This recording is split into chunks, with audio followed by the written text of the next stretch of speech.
여러분 오늘도 잘 견디고 계십니까? 뉴스파이터 김영준입니다. 간밤에 개표 방송 보느라 잠 설치신 분들 많으시죠? 지켜보는 내내 손에 땀이 줄줄 흘렀는데요. 이제 그 땀을 당선인들이 흘려야 할 때입니다.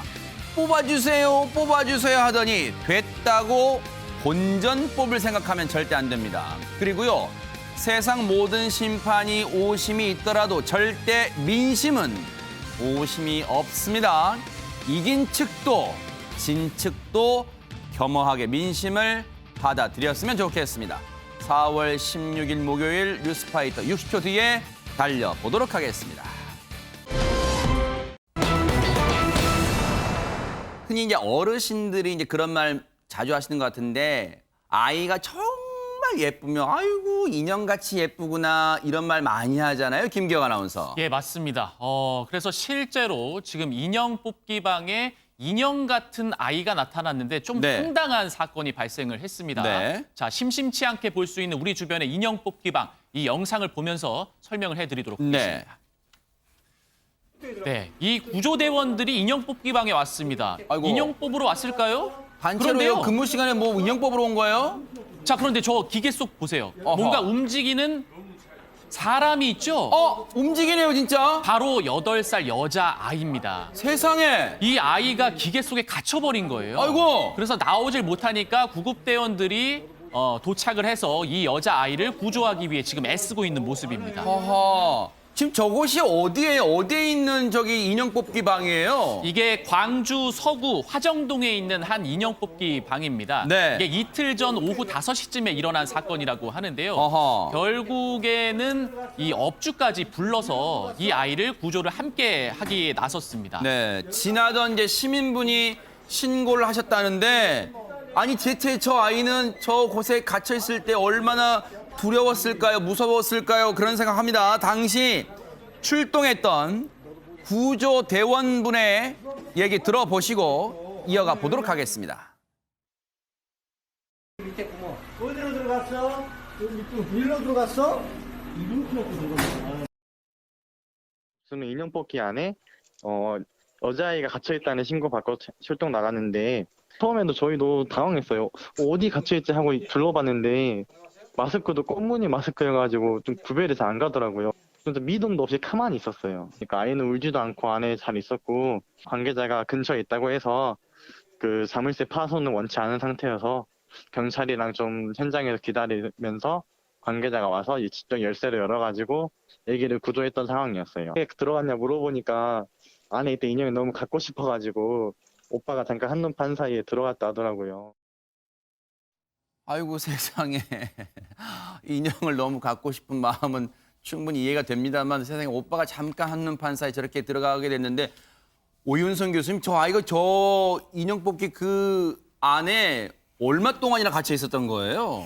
그러니까 지금 뭐 한 얘기 나오는 것은 뭐 꽤 한 20여 분 정도 같이 아이고 있었으니까 세상에. 폐쇄 공포라든가 이런 게 있는 상황 같으면은 그 아이 상당한 어떤 심증이 충격을 줄 수 있는 그런 상황인데요. 네. 지금 이제 저 아이들 같은 경우 8살이라고 하니까 통상 이제 프로이드가 얘기하는 그 이드가 아주 이렇게 많이 그 강렬해서 본인이 갖고 싶으면 그 안에서 본인의 욕구와 현실을 잘 구분을 할 수 없는 상태에서 구멍만 있으면 들어가는 거예요.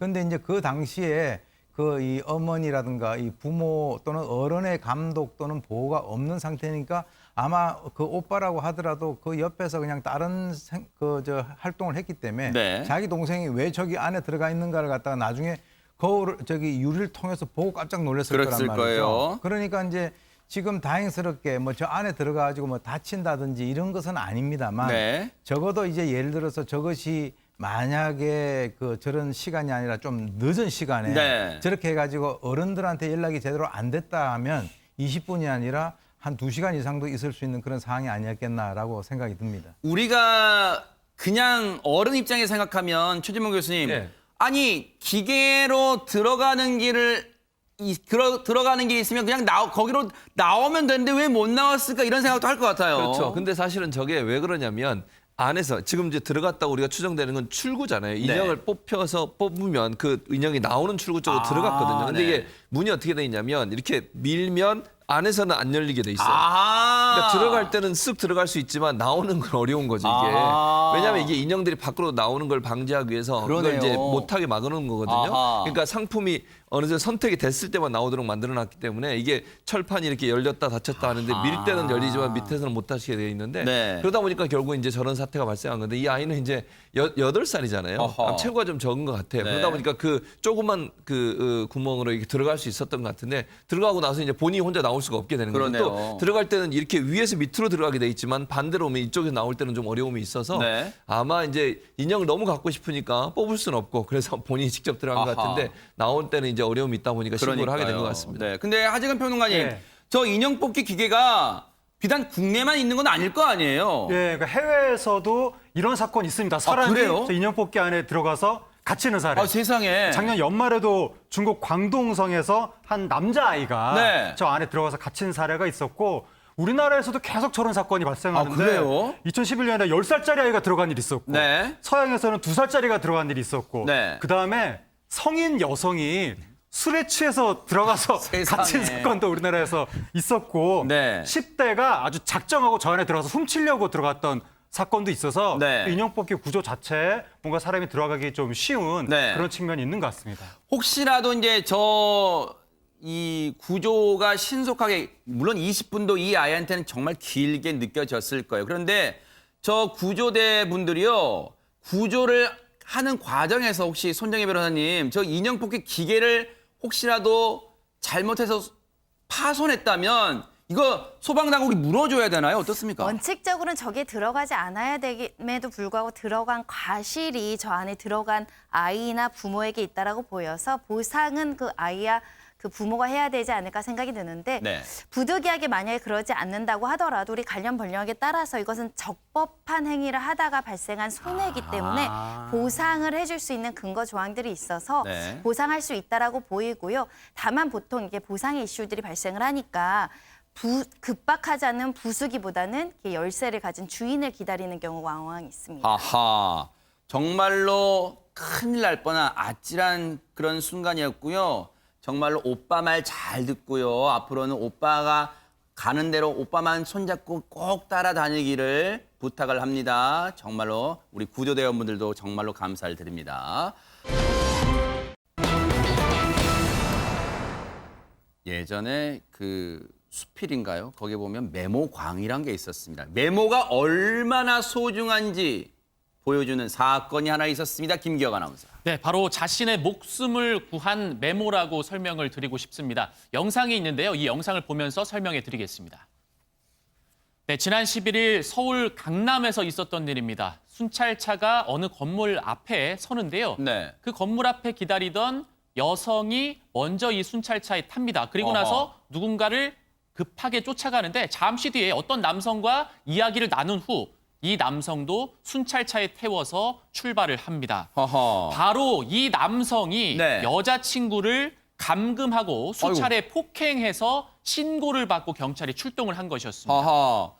저 체포가 대체 무슨 일이 있었는가 궁금했는데 오윤성 교수님, 뭔가 과정에서 결정적인 역할을 했던 게 있다면서요. 지금 여성이 순찰 탑승하는 모습도 지금 사진도 나옵니다만, 네. 저게 이제 전형적인 데이트 폭력 그 납치 범죄에 해당이 되는데요. 어우, 세상에. 이 남자친구가 자기 그 여자친구를 그 강제로 그쪽 그 PC방에 들어간 것 같아요. 그런데 거기에서 이제 그렇게 해놓고 난 뒤에 남성이 잠을 자니까 보통 같으면은 여성이 거기서 뭐 소리를 지르고 뛰어나온다든가 이렇게 충분히 할 수 있는데 아무래도 이 그 남성이 또 바로 와서 그 자기를 잡을 것 같으니까 거기에다가 메모를 해가지고 그 가게 직원에게 경찰에 좀 신고를 해주세요. 남자가 자기를 죽이려고 합니다라고 하는 이 메모를 전한 거예요. 그러니까 이제 자, 기지를 발휘했군요. 기지를 발휘한 거죠. 네. 그러니까 이제 그것을 가지고 이 그 가게 직원이 바로 경찰에 신고를 해서 아까 보셨듯이 경찰 순찰차가 출동을 해서 여성을 구하고 남성을 체포한 그런 사건입니다. 네. 여러분들 중에 혹시 그런 생각하실 거예요. 아니 그냥 자고 있으면 도망가지, 멀리 도망가면 주랭랑 치면 되지. 왜 저렇게 어렵게 도움을 요청했을까? 그런데 이런 생각도 한편으로 해봅니다. 최진문 교수님, 네. 내가 어디를 도망가든 이 못된 남자가 나를 지구까지 쫓아올 수도 있다는 두려움이 있을 거 아니에요. 그렇습니다. 일단 이 남성이 얼마나 주도 면밀하냐면 나쁜 사람이냐면 네. 태블릿 PC로 이 여성을 촬영을 해놨어요. 세상에. 근데 구체적인 내용은 안 나와. 제가 볼 때는 여성이 공개되면 안 되는 어떤 영상이지 않겠습니까? 제 추측이 추정컨대, 그렇습니다. 네. 그러면 이 여자친구 입장에서는 이걸 만약에 본인이 거기 벗어나게 되면 또는 도망치게 되면 이걸 영상을 유포하겠다고 협박을 하지 아하, 않았겠어요? 네. 이런 문제가 첫 번째 있고 두 번째는 네. 이게 첫 번째가 아니고요. 그전에도 여성을 감금한 경험이 있다는 겁니다. 아, 정말 파렴치한 놈 그러니까요. 사람이군요. 그러니까 감금했다는 말은 폭행도 했을 가능성이 있거든요. 네. 그러면 이 감금과 폭행이 반복되면요. 여성 입장에서는 그 두려움과 떨림 때문에 내가 어디를 가든 이 남자가 나를 쫓아와서 또 폭행하고 감금할 거라는 두려움에서 살해 잡힐 수밖에 없어요. 네. 그러니까 심리적으로 상당히 억압된 상태에 놓여 있을 가능성이 있다는 거죠. 그러면 네. 이 사람의 손아귀로부터 나는 벗어날 수 없거나 다른 사람의 도움이 없으면 그래서 스스로 도망치기는 어려웠을 것이다. 네. 그래서 결국 이제 메모를 다른 사람한테 넘겨서 다른 사람의 도움을 받게 된 건데 참 잘했고요. 네. 기질을 발휘하고 또 받으신 주인도 얼마나 잘했으면 이게 제대로 처리가 됐겠습니까? 네. 그걸 그냥 넘겼으면 또 문제가 있는 거 아니었어요. 근데 경찰에 신고해서 바로 오게 했으니까 그 가게 직원도 참 잘했다 이런 생각이 네. 듭니다. 근데 앞서도 저희가 추정을 해봤지만 왜 여성이 그 못된 남성이 자고 있을 때 쉽사리 도망치지 못했는지 그 이유가 있다면서요, 하재근 평론가님. 네, 이 남성이 죄질이 정말 안 좋은데 여성을 폭행을 했다는 거예요. 폭행을 하는데 여성이 저항을 하니까 너의 집 주소를 알고 있다. 세상에. 너의 가족까지 해치겠다. 아이고. 내가 찍은 동영상을 유포하겠다. 아. 이렇게 위협을 했다는 겁니다. 네. 이런 파렴치한 법은 정말 좀 중죄에 처할 수는 없을까요, 손정혜 변호사님? 중형이 예상이 되는 상황입니다. 강남경찰서에서는 사안이 중대하다고 보고 구속한 상태이고요. 네. 제명이 굉장히 많습니다. 폭행도 했죠, 감금도 했죠, 협박도 했습니다. 그리고 요즘에 가장 이제 엄중하게 처벌해야 된다라는 것이 성폭력 특례법에 의사에 반해서 이렇게 불법을 촬영하고 이 불법 촬영한 영상을 가지고 협박하는 것은 굉장히 엄중하게 다스리겠다라고 한 상태이기 때문에 이 남성 상응하는 죄값을 치르지 않을까 합니다. 네. 정말로 주변 분들의 도움이 없었다면요, 한 여성이요, 정말로 끔찍한 일을 당하지 않았을까 하는 그런 오싹한 사건이었습니다.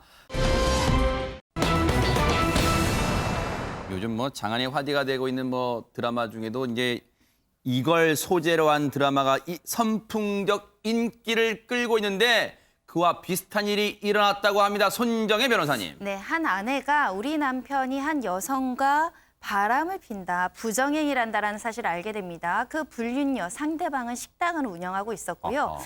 밤 10시에 이 아내는 그 식당을 찾아갑니다. 2018년 4월경에 있었던 일인데요. 그리고 10시부터 이제 대화를 시작을 합니다. 뭐 화가 나고 흥분한 상태였을 수도 있는데 10시부터 그 다음 날 새벽 4시까지 5시간 동안 이런 신랑이 다툼은 이뤄지게 되고요.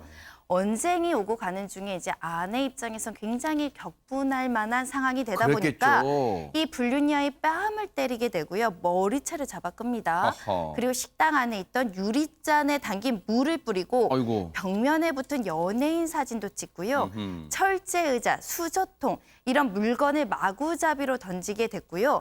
결국 이 상대 여성은 급성 경추 염자, 그리고 팔주에 타박상 등의 전치 2주의 상해의 피해를 입게 됩니다. 네.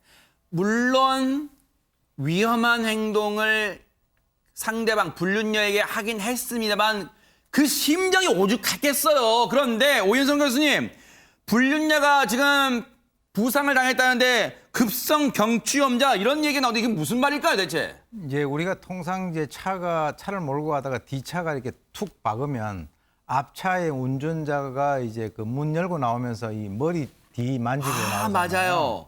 그게 이제 소위 얘기해서 강한 충격이 순간적으로 딱 되었을 때 목을 그 중심으로 해가지고 그 근처에 있는 인대라든가 이런 것들이 늘어나거나 찢어지는 그런 현상을 갖다가 우리가 급성 경추염자 염좌다. 이렇게 얘기를 합니다. 네. 그런데 이제 아무래도 이제 본처와 불륜녀 같은 경우는 도덕적 우위에 있는 사람은 불륜녀보다 본처가 될 테니까 이 처음에는 둘이가 얘기를 하면서 뭐 고분고분하다가 5시간 동안까지 얘기를 했다라고 하니까 뭔가 해결이 제대로 잘 안 됐겠죠. 그랬겠죠. 그러니까 이제 이 여성이 이 본처 같은 경우는 뺨을 때리고 머리채를 잡았다라고 하니까 아무래도 이제 고정되어 있는 상태에서 목의 어떤 그 뼈를 갖다 이렇게 움직였다라고 해가지고 급성 경추염자라고 하는 그 진단이 나왔습니다. 아니 근데 그러면 이 불륜녀는 자기가 부상을 당했지만 잘못한 게 있기 때문에 그냥 넘어갔습니까? 혹시 하재근 평론가님? 넘어가지 않고 신고를 했습니다. 허허. 신고를 해서 이 부인이 결국 재판을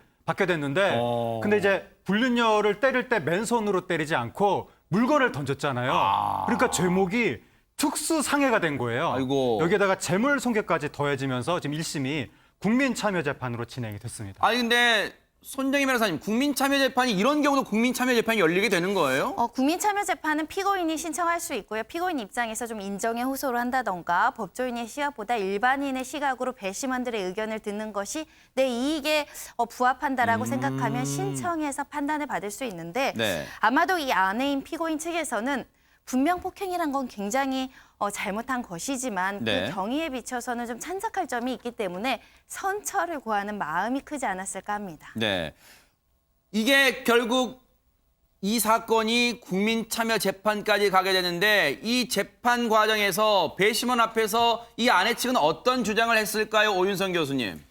지금 사실 이제 아내 측에서는 이렇게 주장을 합니다. 이 폭행으로 불륜녀가 상해를 입은 것은 아니다라고 하면서 이제 그 상해 부분에 대해서 무죄를 주장을 했거든요. 네. 그래서 이제 사실 이 특수 상해와 상해에 있어서의 어떤 그 처벌에 있어서의 그 차이는 상당히 심하기 때문에 지금 이제 그 이 본체 입장에서는 그 특수 상해를 입은 그런 정도는 아니다라고 주장을 하면서 이 네. 부분에 대해서 무죄를 주장했습니다. 아하.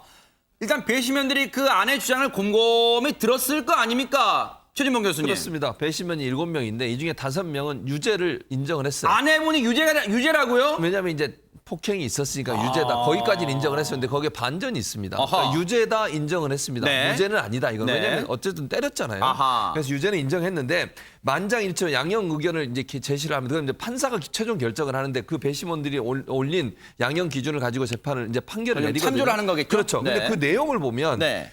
유죄임에도 불구하고 벌금형의 선교유예 판결을 내려야 한다 이렇게 내렸어요. 그러니까 유죄는 인정되지만 정상을 참작해야 된다. 제가 이해할 때는 네. 그 정도의 의견을 내면서 반전이 있었습니다. 선고유예가 뭘까요? 시청자분들을 위해서 설명 좀 해주세요. 손정희 변호사님. 그러니까 재판부에서 유죄라고 이제 선고를 하면서 일정 시간이 지나면 형 선고가 실효되게 하는 효과가 발생한다라고 보시면 될 것 같은데요. 한마디로 말해서 재판부에서 내릴 수 있는 가장 가벼운 선처다라고 보시면 되겠습니다. 네. 법정형이 아주 중하지 않은 재판 중에 여러 가지 점을 참작해서 재범 가능성이 낮은 사건에 대해서는 이 선고유예 판결로서 정가 사실이나 이런 것들에 대해서 두려워하시는 분들이 있잖아요. 이런 것들을 실효시켜 줄 수 있다라고 판단하시면 될 것 같습니다. 아무래도 지금 이 배심원들의 결정 보니까 사람이다 보니까 일반 시민들이다 보니까 조강지처 쪽으로 좀 기울었나요? 어떻습니까? 저는 그렇게 보여요. 일반인 배심인들은 법적 어떤 규정 뭐 이런 거 잘 모르시잖아요. 솔직히 얘기해서 그냥 가서 이게 정말 법 감정 우리가 얘기하는 그야말로 국민의 법 감정에 네네네. 이게 죄가 되느냐 안 되느냐 보고 따지는 겁니다. 네. 이런 표현을 제가 써볼게요. 정말 이해하기 쉽도록 쓰는 표현입니다. 이 그 맞으신 분 있잖아요. 이분에 대해서 이 배심원들이 제가 그냥 개인 생각입니다. 이거는 부는 생각은 맞아도 싸다. 이렇게 생각하지 않았을까. 네. 왜냐면 바람을 피워가지고 남편이 어쨌든 하다 보니 가정의 파괴가 일어난 것이니까 아하. 이 일반인을 볼 때 이분들도 여기 뭐 주부도 계실 거고 결혼한 분도 계시지 않겠어요. 네. 아내 입장에서 봤을 때는 남편하고 바람 피워서 그 정도 그렇게 나쁜 행동을 했으니까 이 정도 네. 맞는 것은 아하. 어느 정도 그래도 인정될 수 있는 사회적 상규상 인정될 수 있는 부분이 아닌가 이렇게 판단했을 가능성이 있다고 네. 보입니다.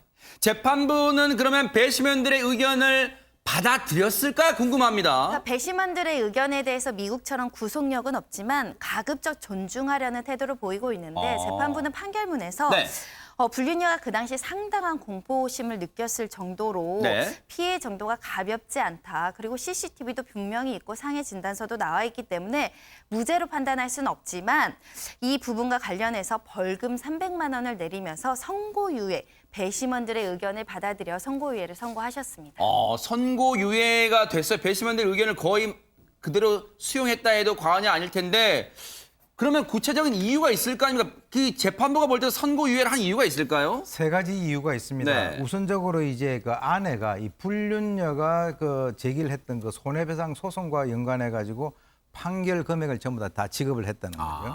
두 번째는 이 사건에 있어서 아까 얘기 나왔습니다마는 사실 이게 간통죄가 없어졌기 때문에 지금 불륜녀가 좀 떳떳한 것이지 옛날 같으면은 불륜녀가 그대로 그냥 들어갔을 거 아닙니까? 네. 그러니까 이 사건 발생에 불륜녀가 상당히 책임 있는 것은 확실하다. 네. 그리고 이제 이 가정이 파탄이 났잖아요. 네. 바로 이 본처가 이 아이를 갖다가 셋까지 낳은 모양이에요. 그래서 이 세 아이에 대한 이 양육을 혼자서 다 해야 된다라고 하는 이 세 가지 이유를 들었고요. 네. 그리고 이제 특수상해 혐의에 대해 가지고는 사실은 이제 1심 재판부에서 이렇게 얘기했습니다. 아내가 이제 화가 나니까 뭐 철제 의자라든가 이 수저통이라든가 위험한 물건을 갖다가 던진 것이지만 그게 우연히 불륜녀를 향했을 가능성을 완전히 배제할 수 없다. 우연히? 즉 다시 말해서 그것은 어떤 그 고의성을 가지고 한 것은 아니다라고 해가지고 이 특수상해 부분에 대해서는 무죄를 선고했습니다. 네.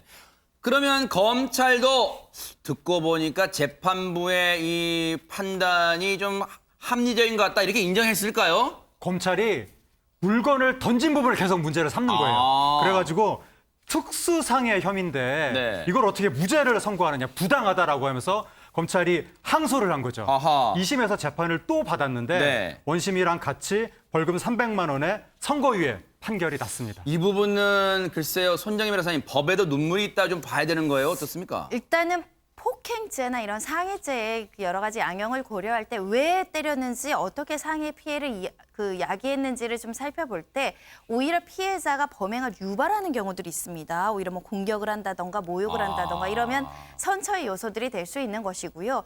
우리나라에 이제 간통죄가 사라짐으로 인해서 이제 부정행위 불륜에 대해서는 상대방에게 위자료 책임을 물음으로써 이제 문제를 해결하고 있는데 문제는 그 위자료가 적정하지 않은 수준, 내가 당한 고통보다는 낮은 수준이라고 생각하시는 분들이 많기 때문에 네. 직접적으로 자력구제라고 하죠. 가족 공격 행위를 함으로 인해서 나의 분노감이라든가 이런 걸 표출하는 경우가 있거든요.